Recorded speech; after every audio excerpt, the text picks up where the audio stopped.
السلام عليكم ورحمة الله وبركاته. إن الحمد لله نحمده ونستعينه ونستهديه ونستغفره ونعوذ بالله من شرور أنفسنا ومن سيئات أعمالنا. من يهده الله فلا مضل له ومن يضلله فلا هادي له. أشهد أن لا إله إلا الله وحده لا شريك له وأشهد أن محمدا عبده ورسوله. يا أيها الذين آمنوا اتقوا الله وقولوا قولا سديدا يصلح لكم أعمالكم ويغفر لكم ذنوبكم ومن يطع الله ورسوله فقد فاز فوزا عظيما. الحمد لله الذي بنعمته تتم الصالحات. ربنا آتنا من لدنك رحمة وهيئ لنا من أمرنا رشدا. اللهم آت نفسي تقواها وزكيها وأنت خير من زكاها أنت وليها ومولاها. Alhamdulillah, syukur pada Allah Azza wa Jalla kerana dengan rahmat dan juga limpah kurnia yang Allah Ta'ala berikan, dapat kita sekali lagi bersama pada malam ni. Dan insya-Allah sambungan kita daripada khurafat, tahyul dan mistik di alam Melayu. Pada malam ni insya-Allah kita akan masuk bab yang kedua, iaitu bab yang bertajuk faham alam dan makhluk ghaib di alam Melayu sebelum muncul konsep beragama.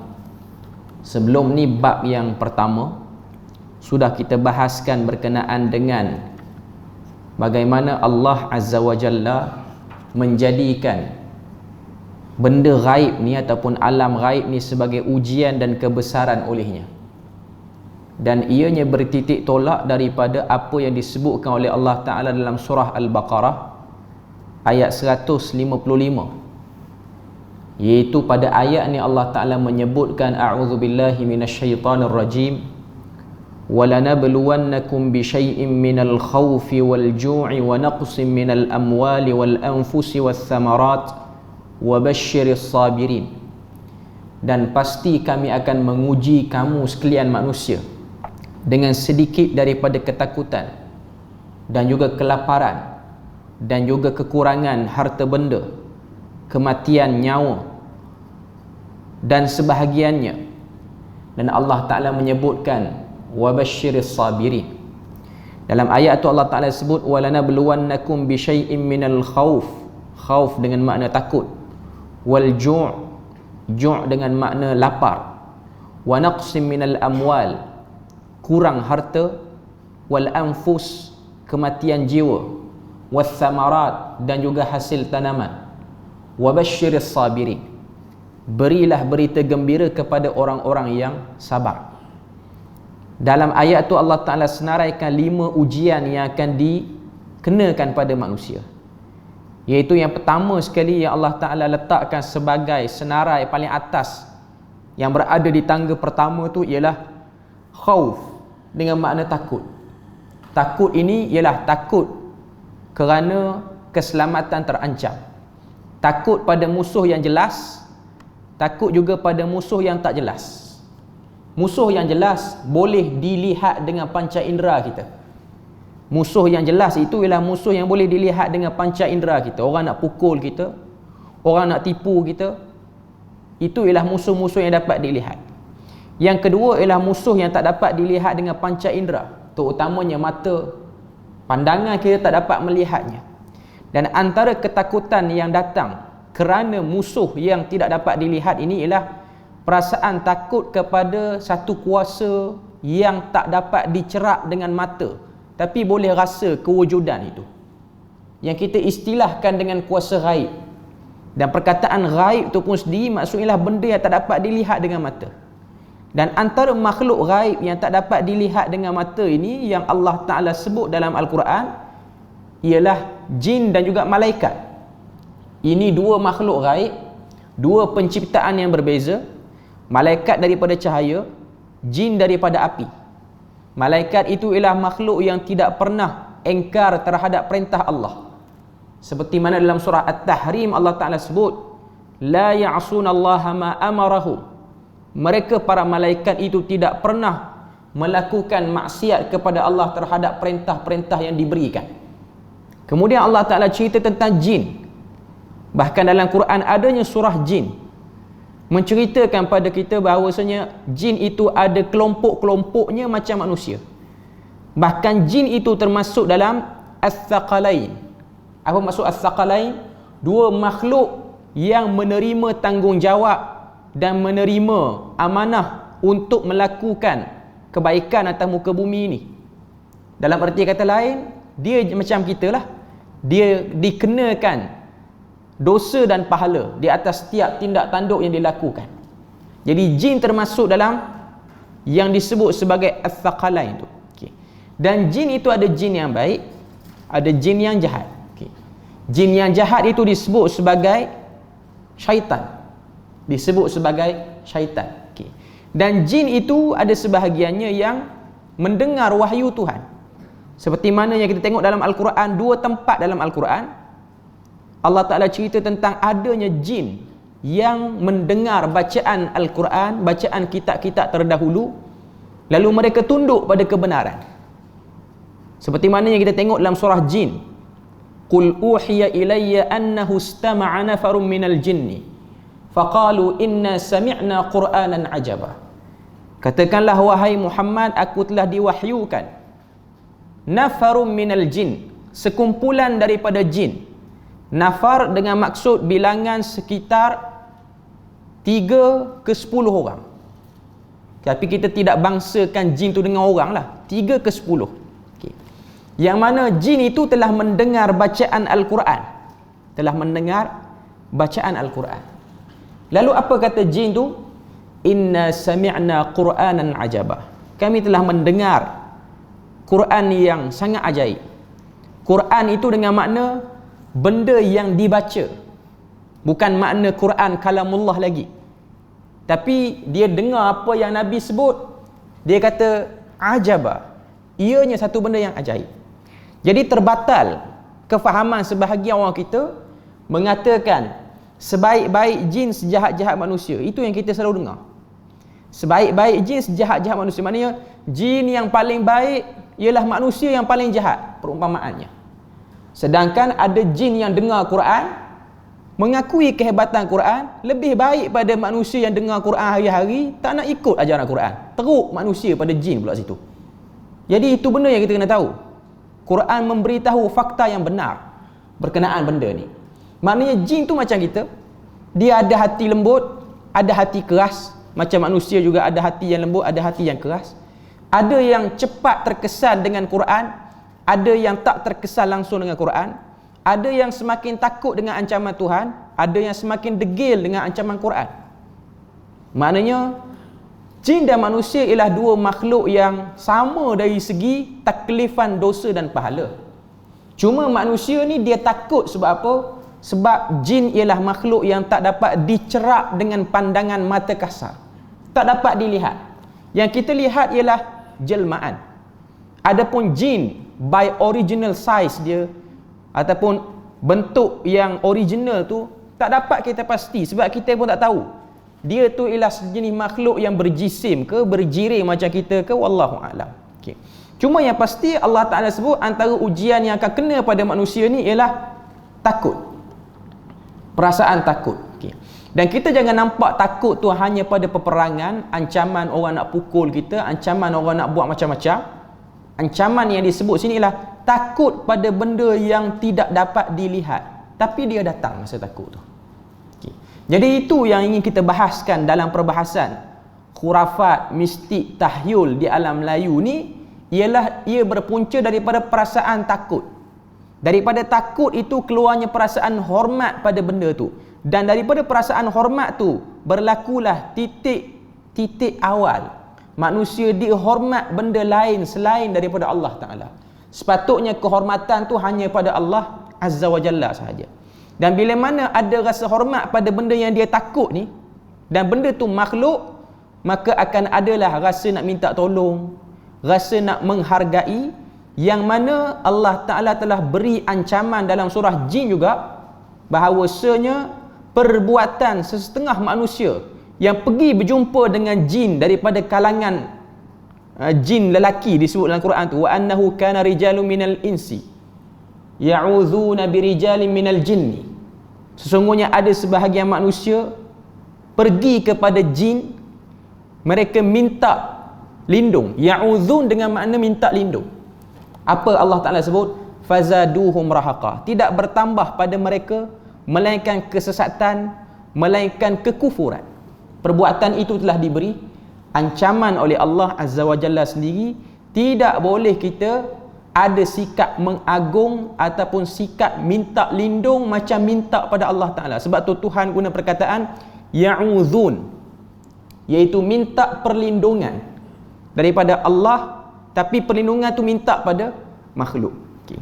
Sekarang ni bab yang kedua, penulis hafizahullah ta'ala Al-Fadhil Ustaz Ahmad Zahiruddin Zabidi ni, dia nak beritahu pada kita keadaan orang Melayu sebelum adanya agama-agama di kawasan Nusantara ni. Maknanya sebelum datang Islam, Islam tu yang kemudian dah.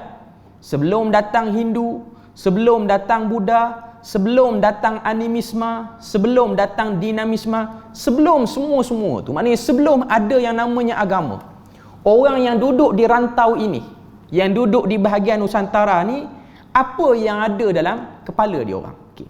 Kita boleh tengok, orang yang ada buku dia boleh tengok pada permulaan bab yang kedua, apa yang dia sebut. Saya baca sikit. Cuba bayangkan diri kita sekarang berada di semenanjung tanah Melayu pada zaman sebelum Islam, malah sebelum zaman Hindu dan Buddha, atau lebih tepat pada zaman di mana konsep agama belum berkembang. Kita letakkan diri kita berada di waktu itu, di fasa itu. Bagaimana sikap, respon, reaksi, pemikiran manusia pada zaman itu dalam menghadapi 5 ujian yang Tuhan sebut dalam surah Baqarah ayat 155 tu. Macam mana dia orang nak berinteraksi dengan rasa takut, rasa lapar, kurang harta benda, mati sebahagian tanaman-tanaman yang diusahakan, rosak sebahagian tanaman, mati sebahagian ahli keluarga yang disayangi. Macam mana dia orang nak berinteraksi, dia orang nak respon dengan ujian itu?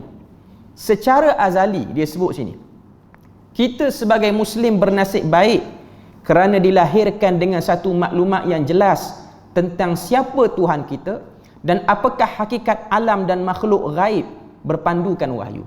Kita semua ni nasib baik sebab apa? Lahir-lahir je kita dah ada buku panduan Quran, kita dah ada sunnah sebagai rujukan untuk kita beriman, berinteraksi dengan benda yang tak dapat dilihat itu. Kebenaran tentang nas tersebut pula boleh disahkan secara nakli, yakni secara intelektual. Maknanya riwayat-riwayat daripada Nabi sampailah kepada kita hari ini dijaga oleh para ulama dalam disiplin ilmu yang khusus yang disebut sebagai ilmu hadis ataupun ilmu riwayat. Bahkan Quran pun ada ilmu riwayat, dijaga sebutannya, dijaga barisnya sehingga sampai ke zaman kita hari ini, sehingga berlaku je satu benda, kita boleh ambil terus pedoman daripada 2 sumber itu. Kemudian dia sebut sini, atau paling tidak, kalaulah kata belum Islam lagi, atau paling tidak maknanya Islam tak sampai lagi, mereka yang lahir pada zaman Hindu dan Buddha juga membesar dengan konsep agama yang jelas. Sebab apa? Sebab dalam agama Hindu dan Buddha pun sentuh juga tentang benda-benda gaib ni, cuma dia sentuh tu melaluk jauh sangat. Yang Islam ni dia ada garis panduan yang betul. Justru bagaimana golongan pagan ini, dia guna perkataan pagan, maknanya yang tak ada agama, yang tidak ada apa-apa idea untuk merealisasikan rasa bertuhan yang ada dalam jiwa itu. Bagaimana golongan pagan ini berhadapan dengan ujian-ujian yang silih berganti pada zaman tiada kelengkapan canggih itu. Ini yang menjadi pemusatan perbincangan dalam karya ini. Maknanya nak bincangnya ni, kenapa, macam mana benda tu dilalui. Secara semula jadi Allah Ta'ala menciptakan manusia itu mempunyai roh dan akal. Roh menggerakkan jasad, akal itu akan bertindak menakul. Menakul ni maksud dia apa? Untuk fikir, untuk analisa setiap apa yang berlaku. Kalau sakit, kena pergi berubat. Kalau lapar, kena makan. Itu fungsi akal. Kalau kena benda-benda ni, apa usaha untuk menyelamatkan diri? Dengan kedua-dua anugerah itu, iaitu roh dan akal, manusia itu dia akan belajar dan dia akan berkembang. Okay. Pada muka surat 22 ni, penulis hafizahullah ta'ala, dia nak terang pada kita macam mana berlakunya perkembangan kepercayaan kepada mistik. Mistiknya jangan lagi kita terbayang benda yang mengarut. Mistik ni lah benda yang kita rasa takut. Rasa yang paling kuat bila mana bercakap tentang alam gaib ni ialah takut. Tuan-tuan, kalau kita sebut jin hantu, apa yang ada dalam kepala kita? Tak nak cakap dalam bab agama lagi. Maknanya kalau kita ni orang awam biasa, kalau saya ni pun tak belajar agama, sebut jin, sebut hantu, perasaan apa yang mula-mula akan sampai dalam jiwa kita? Takut. Dia tak ada orang sebut jin rasa lapar perut. Orang sebut makanan bawa lapar perut. Okey. Tapi sebut jin, sebut hantu, apa saja mambang, first dia akan datang takut. Sebab kita akan rasa benda tu boleh buat sesuatu pada kita, tambah pula benda tu tak dapat dilihat dengan mata. Dia boleh usik depan, belakang, kiri, kanan. Jadi perasaan yang first akan datang bila mana sebut benda ni ialah takut. Dia tak akan datang lagi lapar, dia tak akan datang lagi marah, dia datang takut dulu. Okay. Atas desakan persoalan yang muncul di benak dan jiwa mereka yang memerlukan jawapan, pemikiran kreatif mereka mula mencipta jawapan yang paling logik. Okay.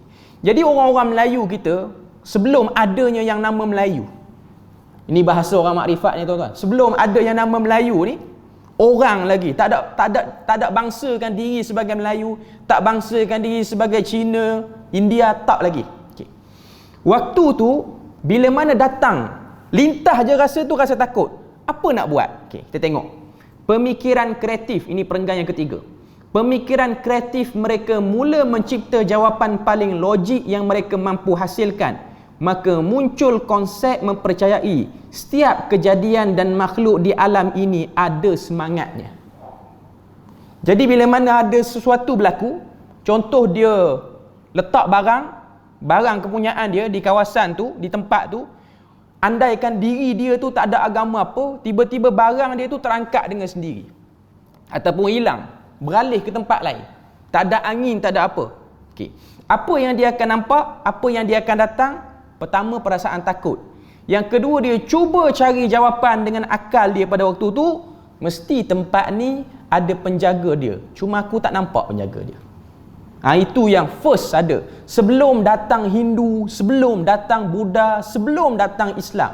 Itu keadaan manusia di mana-mana tempat pun. Tapi kita nak bahas ni yang di tanah Melayu dulu. Okay. Maka adalah kepercayaan yang mengatakan bahawasanya setiap tempat itu ada semangatnya, kemudian ianya dikenali dengan nama Mambang. Itu istilah dia. First keluar perkataan Mambang ni. Mambang ni dia datang daripada bahasa Sanskrit sebenarnya, dan bahasa yang lebih awal lagi daripada Sanskrit ni. Okay. Perenggan seterusnya dia sebut, apabila menyebut mengenai Mambang, terus kita akan teringatkan mantra yang pendekar Mustar ajarkan kepada Ramli, Sudin dan Ajiz. Ini yang dia sebut. Dalam filem Pendekar Bujang Lapuk terbitan 1959, ni bukan promote filem, semua orang tahulah cerita ni. Okay. Saya sendiri menyangka selama ini ia hanyalah rekaan penulis dialog apabila disebutkan lafaz hai Mambang tanah, Mambang air, Mambang api, Mambang angin. Mambang berasal dari gunung si Mambang, berdampinglah denganku wahai si Mambang, hanya itulah pesanku wahai si Mambang. Dia ada dalam buku ni, tuan-tuan tak perlu hafal pun. Okay. Hafal Quran lagi bagus. Okay. Cuma nak sebutnya, ini antara orang kata apa, perlafasan secara reflect. Dia rasa takut tu, dia terkeluar perkataan itu. Dan dia rasa semua unsur ni, tanah, air, api, angin ini ada penjaganya. Okay. Dan penjaga ni pula berada di tempat-tempat tertentu. Cuma aku ni tak tahu. Aku tak tahu penjaga tu siapa. Jadi untuk deal dengan penjaga-penjaga ni, aku seru semua. Nak tengok dengan mata, tak dapat nak celik dengan mata, tak dapat nak lihat dengan mata di mana duduk Mambang ni. Tapi aku letak barang aku hilang. Aku letak kambing aku hilang. Sedar-sedar kambing dah mampus dah. Dah kena gigit dah dekat leher dia. Maknanya Mambang yang duk makan. Walhal mungkin orang lain yang duk ambil. Okay. Ataupun dia letak beg duit dia, duit hilang. Beg saja yang ada. Dia letak apa-apa saja hilang. maka dia datanglah kepala dia, itu ialah mambang. Sebelum datang agama ni, bukan cerita zaman Islam dah ni. Sebelum ada Islam, sebelum ada Hindu, sebelum ada Buddha. Okey. Muka surat yang ke-23, rupa-rupanya konsep mambang sebagai semangat kepada 4 unsur utama alam itu memang wujud lama sebelum konsep agama muncul di alam Melayu. Lebih luas daripada itu, orang Melayu atau Proto-Melayu. Proto-Melayu ni ialah sebelum orang Melayu tu dia bangsakan diri dia dengan nama Melayu. Maknanya waktu tu dah ada kumpulan ni. Kumpulan kulit ni sama warna, lebih kurang sawo matang ke, ataupun putih sikit, ataupun gelap sikit. Muka pun lebih kurang sama je. Maknanya dia dah ada klan dia sendiri. Kalau yang mata sepet yang ni, dia tak namakan Cina, tapi dia duduk ikut kumpulan dia dah. Yang hidung pesek dia duduk ujung ni, yang hidung mancung dia duduk kawasan ni. Okay. Orang Melayu pada waktu tu dengan wajah-wajah Melayu, sebelum Melayu menamakan diri dia Melayu, ahli sejarah dia orang namakan inilah Proto-Melayu. Proto-Melayu. Maknanya orang-orang yang duduk di zaman awal lah. Kalau orang belajar sejarah dia panggil zaman prasejarah. Macam yang orang bertemu dekat dekat bukit di Semadong tu, yang dikatakan sebahagian arkeologi kata itu ialah bahagian peninggalan daripada zaman Proto-Melayu. Sebab di gua tu ada tulisan-tulisan apa ataupun bekas-bekas apa, dikatakan salah satu tempat orang Melayu hidup lah di kawasan tu. Di Semadong dia perlis ni, tapi dia tak gazetkan lagi lah. Cuma dia baru nak buka kertas kajian ataupun baru nak buat kajian. Tapi dari segi logik dan dari segi sejarah umum kita boleh terima, sebab memang wilayah ni ialah wilayah yang dekat-dekat. Sebab dia punya kemuncak dia ialah orang jumpa candi di Lembah Bujang. Okey. Dan di kawasan-kawasan sekitar ini, termasuklah cuma dia terpengaruh di antara Hindu ataupun Buddha ataupun animisme dan dinamisme. Cuma tak boleh nak pastikan. Cuma tempat tu macam pernah orang duduk dulu. Itu yang disebut. Lebih luas daripada itu, orang Melayu atau Proto-Melayu pada zaman itu kemudian membina kepercayaan bahawa setiap daripada unsur yang ada di bumi ini ada semangat atau mambangnya yang tersendiri. Maknanya air, api, angin itu ada mambang. Mambang dengan makna penjaga. Dia orang tak tahu lagi kalimah jin. Quran tak turun lagi pada dia orang, tak sampai lagi pada dia orang pada waktu ni. Semangat dan mambang ini tidak boleh dibiarkan marah. Itu yang dia orang duk fikir. Semangat dan mambang ini tidak boleh dibiarkan marah, nanti ia akan mengamuk dan begitulah kepada manusia. Maknanya dan bagitulah kepada manusia. Maknanya tulah dengan makna murka. Dalam muka surat 23, tulah tu dengan makna murka. Maknanya kalau kita tidak deal dengan mambang ini, dia marah, dia mengamuk, dia murka, dan berlakulah benda-benda yang tak elok orang duduk di kawasan itu.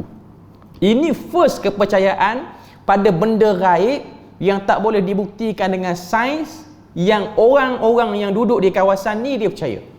Melayu lah. Okay. Maka jadilah bencana alam yang menimpa mereka.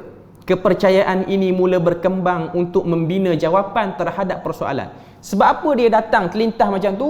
Dia nak beri jawapan pada benda yang dia duk gusar dan risaukan tu. Dia duk risau ni, letak barang hilang, pera menatang pun hilang, tanam pokok pun pokok tak jadi. Mesti ada benda di kawasan ni. Benda tu dia guna bahasa dia panggil mambang. Mungkin kita boleh cek dari segi perkataan itu, mungkin dia ada asal daripada pecahan mana-mana bahasa lain. Okay. Cuma nak sebutnya ialah itu ialah satu jawapan yang paling logik lah untuk dia orang terima pada waktu tu. Sebelum datang Hindu, Buddha, sebelum ada pedagang-pedagang Arab bawa Islam pada waktu tu. Okay. Siapakah dan apakah di sebalik ujian-ujian besar, khususnya 5 ujian besar yang Allah Ta'ala sudah tetapkan kepada manusia sepanjang zaman itu. Okay. Jadi first orang Melayu sebelum kenal jin, sebelum dia orang tahu adanya nama jin, dia orang guna nama mambang. Ini yang dalam sejarah. Maknanya jin dan mambang satu benda je lah, satu jenis saja. Cuma orang Melayu dia tak panggil lagi dengan jin, dia panggil dengan mambang dulu. Okay. Ironinya, muka surat 23, perenggan yang ketiga, sehingga zaman alam Melayu sudah Islam pun amalan itu masih melekat sebagai amalan, malah kepercayaan orang Melayu. Itu yang kita tengok sampai sekarang. Perkataan mambang tu tak hilang, dan sampai sekarang pun ada orang yang duk percaya lagi. Okey. Dikatakan bila hendak melalui kawasan yang dikatakan keras, maka perlu meminta kebenaran dengan lafaz tok nenek cucu tumpang lalu. Dia tak panggil mambang dah, dia panggil tok nenek pula. Melambangkan sebagai kalimah hormat. Tok nenek tu bukan tok nenek dia. Tok nenek dia orang lah. Tok nenek dia bukan mambang. Tapi dia bahasakan mambang tu dengan tok nenek sebab panggilan tok dan nenek tu ialah untuk menghormati orang-orang yang lebih tua yang kita berasal pada dia. Sebab tok itu ialah datuk kita. Daripada datuk tu keluar mak dan ayah. Jadi orang ni tak boleh panggil nama. Kurang ajarlah panggil nama. Kita tak akan panggil mak ayah kita, Saleh. Tak panggil macam tu. Anak panggil macam tu, kita akan rasa kurang ajar. Jadi rasa hormat, dia tak reti nak hormat jin ni. Dia gunalah benda yang dia pernah hormat pada mak ayah dia, letak kepada jin itu. Walhal tok nenek tu pun mambang juga. Same person ataupun satu jenis sahaja. Okey. Kerana dibimbangi penunggu tempat itu marah, orang yang melaluinya kena sampuk dengan penunggunya. Itu antara sebab. Oleh yang demikian, zaman tersebut disebut oleh para sarjana sejarah dan kebudayaan yang mengkaji alam Melayu sebagai zaman animisme. Ini yang dipanggil sebagai animisme. Dia rasa bukit ni ada orang jaga. Orang tu siapa? Roh. Roh tu siapa? Mambang. Tu saja. Mambang tu nama apa? Tak tahu. Kita orang panggil tok nenek je. Cuma kita nak lalu, kita sangat beradab lah di sini. Tak tahu. Okay. Itu dia panggil animisme. Maknanya dia tak kata bukit tu yang ada kuasa. Kuasa lain yang mungkin berlega-lega di kawasan itu, ataupun benda tu dah duduk awal pada kita. Jadi kita hormat dia dengan panggil tok nenek, ataupun bahasa percakapan harian panggil mambang. Mantra-mantra untuk deal dengan benda tu semuanya disebut sebagai mambang. Oleh yang demikian, zaman tersebut disebut oleh sarjana sebagai zaman animisme. Menurut Kamus Dewan edisi keempat, animisme bermaksud kepercayaan bahawa setiap benda seperti batu, kayu dan lain-lain mempunyai semangat roh. Roh tu roh apa? Roh orang mati dulu pun mungkin. Jin pun mungkin. Semua kemungkinan tu ada. Sebab ianya satu benda yang blind, macam saya sebut tadi, tak boleh nak trace. Ni apa benda yang duk jaga sini? Cuma bahasa panggil dia mambang. Dalam tulisan para orientalis yang membuat catatan berkenaan hal ini secara khusus, mereka menggunakan istilah spirit. Spirit ni ialah bahasa Inggeris. Okay. Untuk pengetahuan tuan-tuan, puan-puan muslimin-muslimat yang ada dalam masjid kita ni ataupun yang dengar live. Okay. Sejarah Melayu ni banyak ditulis oleh penjajah-penjajah. Hakikatnya. Walaupun pada zaman itu dah ada orang Melayu yang pandai menulis, tapi mungkin dengan keadaan zaman yang tidak ada tekanan, maknanya sebelum datang Portugis, sebelum datang Belanda, sebelum datang British ni, orang-orang Melayu ni dah ada tamadun. Kita dah ada tamadun pada waktu tu. Sebab yang datang-datang ni dah kemudian. Sebab kalau kita tengok yang datang ni ialah pada sekitar 1400 sampailah kepada tahun 1900. Lama tu. 1400, 1500, 1600, 1700, 1800, 1900 baru dia orang balik ke tanah air dia orang. Yang kata British, Portugal dan juga Belanda tu yang duk jajah orang Melayu ataupun keseluruhan Nusantara ni secara umumnya. Okay. Jadi dia orang yang banyak mencatat kebiasaan, kepercayaan masyarakat yang dia orang jajah ni. Inilah ilmu yang disebut sebagai antropologi. Kita pernah dengar perkataan antropologi? Bangsa luar tengok bangsa yang diorang tengah duduk sekali tu. Tengok diorang ni kalau takut buat macam mana. Kalau lapar buat macam mana. Kalau rasa nak deal dengan benda-benda yang diorang tak berani macam spirit, diorang buat macam mana. Melayu panggil mambang, Mak Saleh panggil spirit.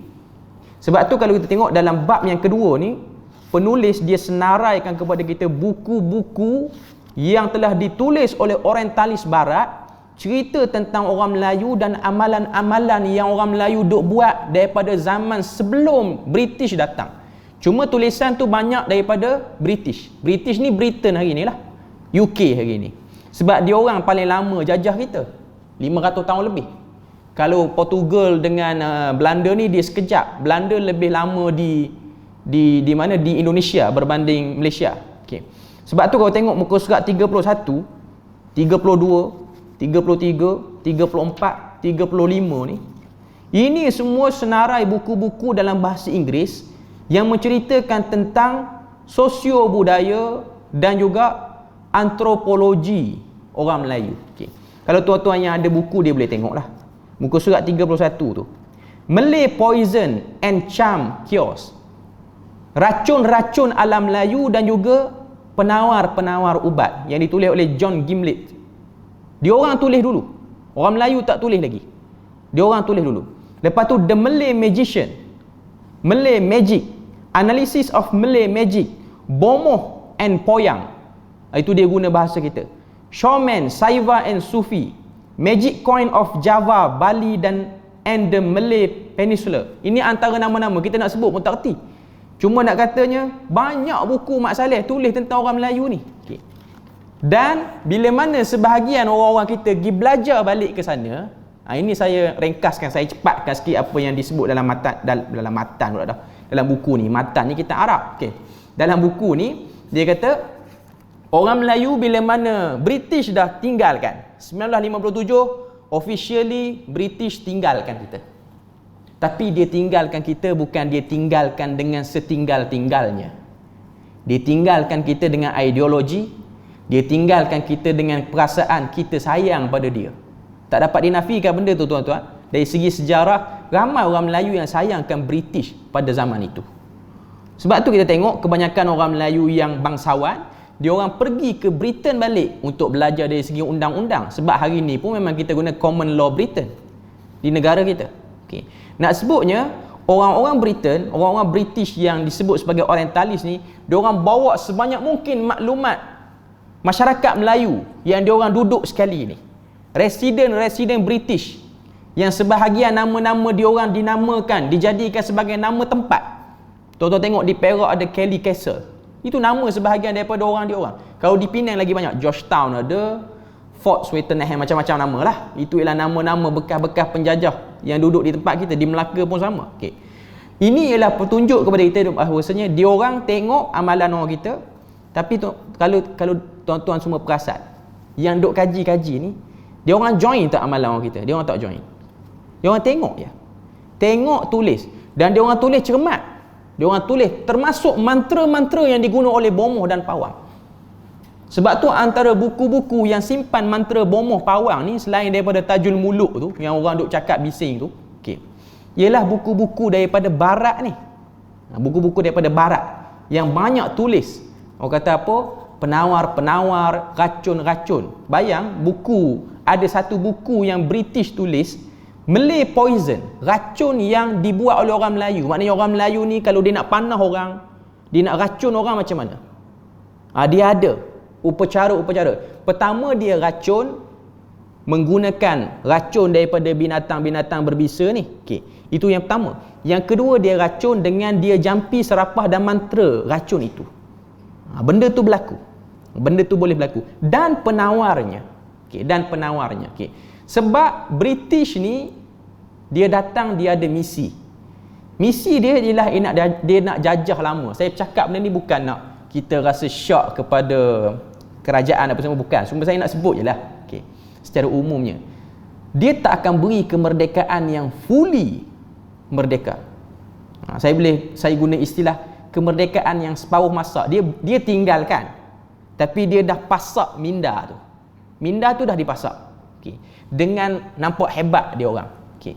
Jadi orang-orang Melayu kita pergi belajar sana. Dan antara benda yang dia belajar, selain daripada duk belajar tentang benda-benda, orang kata apa, undang-undang apa semua, kita juga akan belajar tafsiran-tafsiran budaya yang dibaca oleh orang-orang British terhadap bangsa kita. Maknanya orang British, dia tengok orang Melayu ni suka bomoh sekian, baca mantra sekian, dia baca dengan kefahaman dia orang, lalu orang-orang Melayu kita ni dia ambil dan dia balik semula ke tanah Melayu. Dia tak rasa benda tu ancaman, dia rasa benda tu keunikan. Okey, saya nak sebut lebih jauh lagi pada tuan-tuan. Tuan-tuan kena tahu, pada kurun ke-13, 14, 15 ini ialah kurun orang-orang Eropah dia datang ke wilayah Nusantara ni. Waktu tu sebab apa dia orang datang? Sebab dia orang telah melihat di wilayah Nusantara ni, pertama adanya sebuah kerajaan Islam yang besar, empire Islam yang besar, iaitu pertama Samudera Pasai, Johor, Riau, Lingga. Yang kedua ialah Melaka. Okay. Bahkan dalam buku-buku British, dia orang pernah sebut secara umum, bukan British lah, buku-buku yang ditulis oleh golongan kata apa, Kristian ni, antara cara untuk menjatuhkan orang Islam ialah kena robohkan 3 kota. Pertama kota Mekah, yang kedua Kahirah, yang ketiga kota Melaka. 2 dah runtuh, 1 je belum. Okay. Sebab kota Mekah ialah kekuatan rohani, kota Kahirah ialah kekuatan intelektual, ilmu. Kota Melaka ialah kekuatan dari segi keuangan, kekayaan. Sebab Nusantara ni terkenal dengan wilayah emas. Sebab tu kalau tengok, dia orang ambil sebanyak mungkin hasil bumi yang ada di tempat kita. Dalam masa yang sama, dia orang ada satu kerja besar. Apa dia? Dendam kalah perang salib zaman Sultan Salahuddin Al-Ayyubi masih lagi dibawa walaupun dah berkurut. Dia orang nak lawan orang Islam by senjata. Dia orang tahu orang Islam kalau perang, dia perang semacam, dia perang nak mati. Jadi antara peperangan yang dia orang akan buat dengan kita ialah menjauhkan orang Islam daripada ketulinan Islam tu. Sebab tu dia orang akan kaji sosio budaya bangsa tu. Contoh Melayu sebelum datang Islam, apa yang ada pada dia orang? Animisme, dinamisme, Hindu Buddha. Okey. Acuan-acuan yang ada dalam agama lama sebelum dia orang kenal Islam ni, jangan buang semua. Ambil sikit. Bila mana ambil sikit, padankan sikit yang ada dalam Islam, akhirnya ketulinan Islam terganggu. Sebab ajaran Islam dia tidak kompromi kepada syirik, khurafat, tahyul, mahyul ni, tak ada. Okey. Cuma dengan sebab dia dah ada satu, orang kata apa, cara dia orang untuk dia orang susun benda ni, akhirnya benda tu tak boleh buang. Sebab tu buku ni dia nak jawab persoalannya, kenapa lebih pada 1000 tahun orang Melayu menerima Islam, khurafat, tahyul, mahyul tak dapat dibuang. Beza dengan masyarakat Arab jahiliah. Tuan-tuan tengok, Arab Saudi tu, sebelum dia orang terima Nabi Muhammad, cara hidup dia orang sama macam orang Melayu dulu, sembah berhala, percaya bukit ni ada ni sekian. Tapi kenapa hari ni dia orang boleh buang, totally boleh buang? Tak ada. Bukanlah kata dia orang bersih 100%. Ada juga etis di negara dia orang, ada juga orang Islam yang tak beramal. Cuma saya nak kata dari segi amalan khurafat, sebab tuan-tuan kena tahu, ada hadis riwayat Imam Tirmizi daripada seorang sahabat. Dia ni baru masuk Islam. Nabi nak pergi perang Hunain. Pada waktu tu sahabat ni dia tengok ada orang-orang musyrikin Mekah ni, bila mana dia orang nak perang, dia orang ambil senjata, pedang, busur panah dengan anak panah gantung dekat pokok tu. Pokok tu nama dia Zu Anwat. Sebab apa? Percaya pokok tu ada kuasa supaya keberkatan tu menyerap ke senjata-senjata tu. Dia mirip dengan kepercayaan sebahagian orang Melayu kita. Percaya kawasan ni ada berkat. Percaya kawasan ni ada tulah dia. Okay. Tapi benda tu boleh dibuang. Walaupun British datang juga ke tanah dia orang, tapi mungkin sikap dia orang tu ataupun dekatnya dia orang tu dengan bumi yang diberkati mungkin. Bukanlah kata bumi tempat kita ni tak diberkati. Semua bumi Tuhan ni diberkati belaka. Okey. Cuma nak kata mungkin kerana situ ialah keberkatan laluan para nabi, dia orang tu kalau tinggal sungguh. Masih lagi tak, orang kata apa, bukan tinggal sikit-sikit. Beza dengan kita masyarakat Melayu, kalau tinggal dia boleh tinggal, tapi dia masih lagi nak bawa pegangan-pegangan lama tu, agak sukar nak dibuang 100%. Dan sebab apa? Sebab ianya juga termasuk dalam rencana British. Dalam erti kata lain, rencana orang bukan Islam terhadap orang Islam yang baru ini, iaitu orang Melayu. Tuan-tuan kena bayang apa yang saya sebut ni. Kalau nampak, kita akan nampak dia punya susunan tu. Sebab tu orang sekarang ni duduk sibuk bercakap tentang Illuminati apa semua. Sebenarnya projek Illuminati ni bukan COVID 2-3 tahun ni je. Saya bukan pro pada benda tu. Okay. Cuma saya nak kata kalau kita sedar, antara benda yang kita boleh nampak dengan jelas, kalau kita baca dengan banyak, kita akan nampak antara benda yang British nak, bukan kata British lah, semua bangsa Eropah yang Kristian. Portugal tu pun Kristian, Belanda pun Kristian, British pun Kristian. Semua negara-negara itu ialah membawa panji yang sama, iaitu panji nak jatuhkan Islam hakikatnya. Okay. Jadi diorang akan mengambil kesempatan terhadap orang-orang Islam yang baru. Sebab kurun ke-15 ialah baru 200 tahun orang Melayu terima Islam. Masih muda lagi. Masih sempat lagi untuk kita divertkan diorang ke arah Islam yang tidak jelas, Islam yang tidak menyeluruh. Sehingga itulah kita akan tengok kepercayaan itu dikekalkan. Sebab tu British yang duduk, yang jadi resident di tempat kita, dia tak kacau bahagian ajaran khurafat, tahyul mahyul, semua benda ni tak kacau. Tuan-tuan bacalah buku sejarah mana, dia tak akan kacau orang tu kalau dia nak puja pantai. British tak akan kacau. British tak akan kacau kalau orang tu dia nak puja padi, tak akan kacau. Kalau orang tu nak pergi duduk di kubur, minta dengan tuan kubur keramat, British lagi tak kacau. Tapi kalau ada satu orang yang kata kita nak perundangan negara ni by Islam, British akan kacau orang tu. Sebab orang ni sudah nampak Islam itu lebih luas, bukan hanya di surau, di masjid, lebih luas lagi. Sebab bila mana sebut Islam adalah perundangan, tuan-tuan jangan nampak Islam adalah perundangan ialah Islam pada hudud dan kisah semata-mata. Termasuklah Islam akan membanteras kesyirikan. Termasuk juga Islam akan membanteras khurafat dan tahyul mahyul. Dan benda ni akan menyebabkan lebih cepat orang perasan perancangan dia orang. Itu yang saya nak sebut. Itu yang kita nak sebut di sini. Okay. Antara sebab kenapa. Okay. Jadi dengan kita tengok benda ni, kita akan nampak ianya ialah satu benda yang kita boleh nampak perjalanan dia, flow dia. Kita beri lalu azan dulu.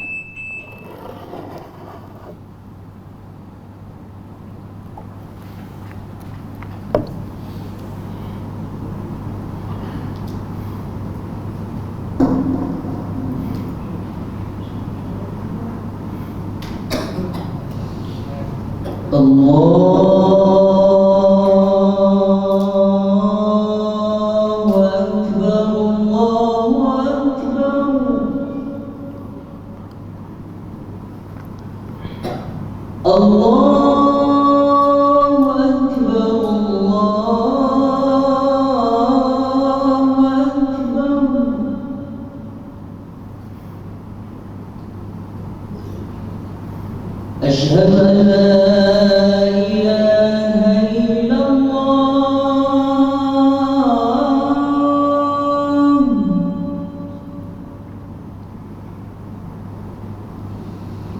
أشهد أن لا إله إلا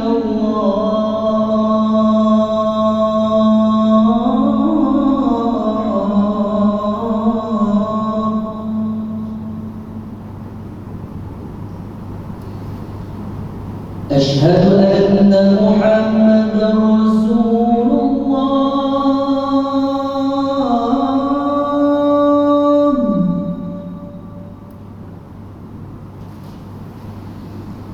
أشهد أن محمدا رسول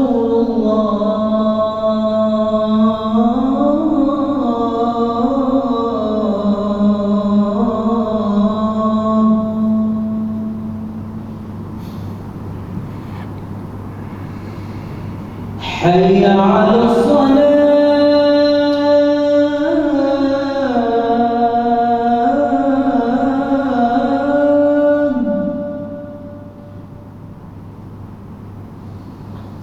حي على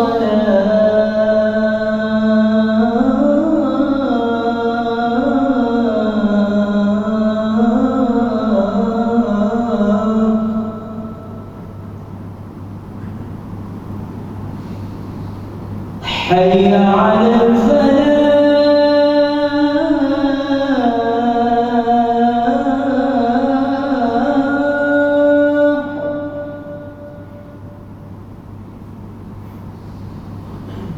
حي على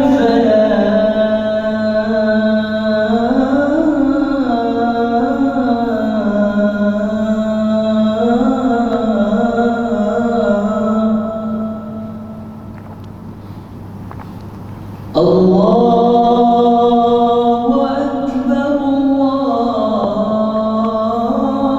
الله أكبر لا إله إلا الله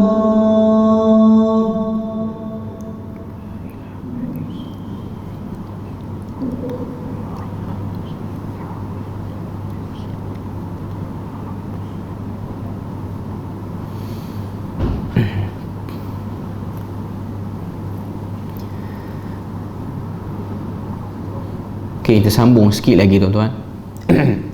Apa yang saya sebut tadi tu ialah world view, pandangan sarwa yang kita boleh tengok.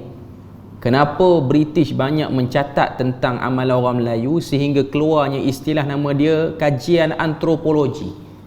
Sebab ada benda yang dia boleh guna daripada kajian itu, iaitu untuk melengahkan bangsa ni daripada pergi kepada ajaran yang tulen, iaitu ajaran Islam yang tulen, yang bersih pada khurafat, mistik dan tahyul itu. Okay. Macam yang 2-3 hari ni, bukan 2-3 hari, sehari ni lah, yang orang duk bising tentang isu satu orang duk cakap tentang mandi safar. Okey. Sebab dia kata kena mandi safar ni, pertama ada ulama buat benda tu. Tapi dia tak sebut, macam biasalah dia sebut ulama, dia tak sebut siapa ulama tu. Okey, dia kata ulama duk buat mandi safar. Dan ada sebahagian yang mengharamkan. Satu yang mengharamkan kerana ada amalan-amalan yang pelik dalam tu. Yang kedua yang mengharamkan tu ialah geng W, dia kata macam tu. Tak nak sebutlah W tu apa, tuan-tuan boleh tangkap lah. Okay. Dia kata macam tu lah. Okay. Pertama tuan-tuan, ramai orang bela dia. Okay. Macam biasa, ada orang bela dan ramai juga yang hentam. Okay. Dia macam ni, sebab dia kata mandi safar itu ialah pada hari Rabu terakhir bulan safar. Macam ni tuan-tuan. Hari bala dalam Quran ni memang ada sebut. Itu benda yang kita kena tahu dulu. Okay.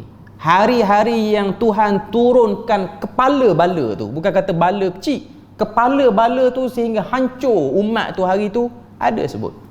Tuan-tuan boleh buka surah Al-Qamar ayat 19, Allah Ta'ala sebut, inna arsalna alaihim rihan sarsaran fi yaumi nahsim mustamir. Sesungguhnya kami telah menghantar kepada mereka, iaitu kepada kaum yang derhaka kepada Rasulnya pada waktu itu, satu angin yang bertiup kencang pada hari nahas, yaumi nahsin. Kita pernah dengar bahasa Melayu kita ni nahas, kemalangan. Nahas ni maksudnya kecelakaan. Okay. Kita buka tafsir At-Tabari, bukan tafsir Al-Qurtubi. Tabari tak sebut. Qurtubi mungkin boleh cek balik. Qurtubi ada sebut hari nahas itu disebutkan oleh sebahagian para ulama ialah hari Rabu pada bulan Safar. Kalau dia orang nak kata benda tu ada, ya, kita kata benda tu ada. Cuma amalan untuk tolak bala hari itu ada tak disebut? Tak ada sebut. Hari tu hari bala memang ada sebut. Okay. Sebab tu ada kepercayaan sebahagian orang kita ni, hari Rabu dia tak berniaga hari tu. Kan, kita tengok kedai belah Perlis pun ada jenis tutup hari Rabu. Tapi saya tak tanyalah tuan kedai tu, kok dia terdengar riwayat ni. Okay. Tapi dari segi make sense, adalah kitab atau tidak? Ya, ada. Kitab-kitab Torah duk sebut benda tu. Okay. Hari Rabu last bulan Safar, hari tu kaum apa? Kaum Ad, kaum Samud saya tak ingat. Kena bala. Bukan kena bala, Tuhan kata yaumi nahsin mustamir. Maknanya kepala bala hari tu. Okay. Jadi kalau nak kata hari Rabu tu dikatakan sebagai hari bala, ada dalam Quran tu. Riwayat tu ada. Quran tak sebut hari Rabu, Quran sebut yaumi nahsin, hari nahas. Okay. Rabu tu ialah riwayat-riwayat tafsiran para ulama. Okay. Tapi boleh ataupun tidak kita berkepercayaan bahawasanya hari Rabu ni memang hari bala. Sehingga sebahagian orang kita tak berniaga, sebahagian orang kita tak buat rumah hari Rabu. Bahkan ada kata ramalan yang lebih dahsyat, kalau 1 Muharram tu jatuh hari Rabu, maka tahun tu tahun yang tak menguntungkan. Okey. Pertama, benda tu tidak ada dari segi nas yang sarih, tidak ada. Bahkan Nabi pernah sebut dalam hadis Qudsi, Nabi kata sesungguhnya Allah Ta'ala kata, sesungguhnya aku itu ialah hari. Fala tasubbud dahar, jangan kamu menghina hari dan masa, kerana aku tu hari. Maknanya Tuhan nak nafikan tidak ada hari celaka, tidak ada hari celaka. Cuma Tuhan dia pilih, dia boleh pilih hari mana yang dia nak beri kecelakaan. Dan benda tu berada dalam bab ghaib, ilmu ghaib. Bukan ilmu zahir, bukan ilmu ghaib. Sebab benda tu tak diketahui. Cuma yang jadi masalahnya, yang orang duk bising ni ialah ada tidak amalan untuk mengelak bala pada hari itu. Amalan dari segi yang Nabi sebut dengan lisan dia tidak ada. Amalan yang menunjukkan Nabi buat tidak ada. Amalan para ulama yang terdahulu ada tak? Ada. Dalam buku-buku Jawi lama memang ada sebut. Siap ada doa menghadapi hari-hari safar. Doa, ada orang kata, apa salahnya nak mandi safar ni? Tengok doa dia duk. Doa tu memang elok, tak dinafikan. Tapi pengkhususan hari dan mengatakan adanya satu cara untuk mengatasi bala, itu tidak ada. Jadi isunya dua, ada ataupun tidak hari bala dalam kitab-kitab tafsir. Jawabnya ada. Jawabnya ada, benda tu adalah. Okey, benda tu ada. Tapi amalan untuk menolak bala pada hari itu tidak ada. Melainkan amalan bacaan untuk tolak kecelakaan ni memang ada. Tiap-tiap hari pun kita kena baca. Zikir pagi, zikir petang tu. Kita baca 3 kul. Kita baca bismillahilladzi la yadurru ma'asmihi syai'un fil ardi wala fis sama'i wa huwas sami'ul alim. Itu ialah bacaan-bacaan tolak bala tu. Okay. Tapi dia tidak mengkhususkan hari, bahkan baca tiap-tiap hari. Minta pada Tuhan supaya jangan kena bala tu boleh. Tapi mengadakan hari tertentu yang dirasakan mungkin bala besar akan turun, itu tidak ada. Wallahu a'lam. Kita akan sambung pada kali yang seterusnya. Masih lagi pada bab yang kedua, kita belum selesai. Subhanakallahumma wa bihamdik asyhadu an la ilaha illa anta wa astaghfiruka wa atubu ilaik. Wassalamualaikum warahmatullahi wabarakatuh.